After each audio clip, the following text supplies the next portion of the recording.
réveil pour l'éveil, avec le moukadam de la jeunesse.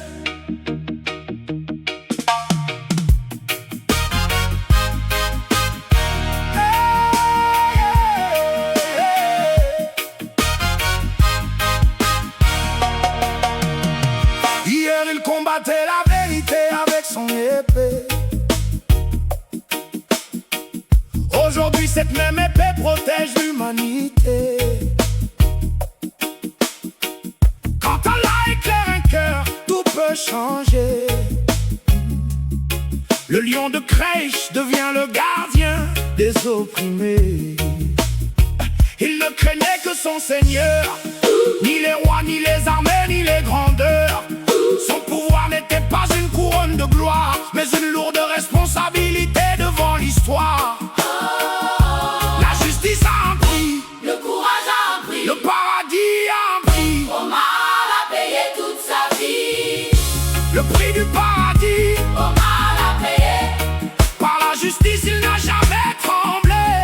Par le courage il n'a jamais reculé. Par la responsabilité il a gouverné. Dis-moi, toi qui m'écoutes aujourd'hui, Quel prix es-tu prêt à payer pour rencontrer Allah le cœur en paix?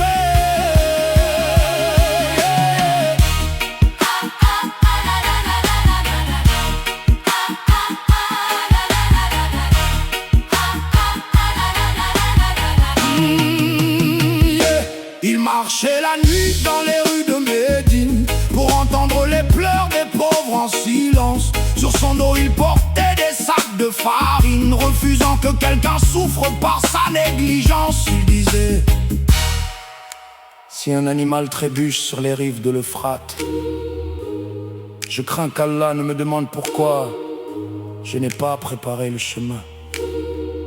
Voilà le poids d'un dirigeant, voilà le prix d'un croyant.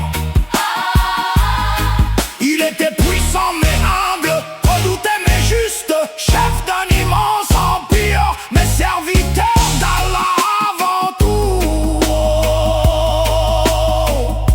La véritable grandeur ne consiste pas à être servi, elle consiste à servir. Tu veux le paradis d'Omar, alors sois juste, même quand cela te coûte. Sois courageux, même lorsque tu es seul. Assume tes responsabilités, même lorsque personne ne te regarde.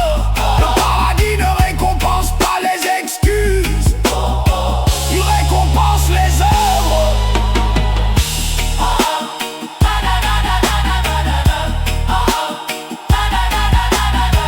Omar ibn al-Khattab n'est pas entré dans l'histoire parce qu'il était fort. Beaucoup d'hommes sont forts. Il est devenu immense parce qu'il a mis sa force au service de la justice, sa puissance au service des faibles et son autorité au service d'Allah. Toi qui écoutes cette chanson, si tu désires le même paradis, ne demande pas seulement des bénédictions, demande un cœur juste, les mains qui servent, le courage d'accomplir ce qu'Allah attend de toi. Car le paradis ne se rêve pas, il se paye par les œuvres.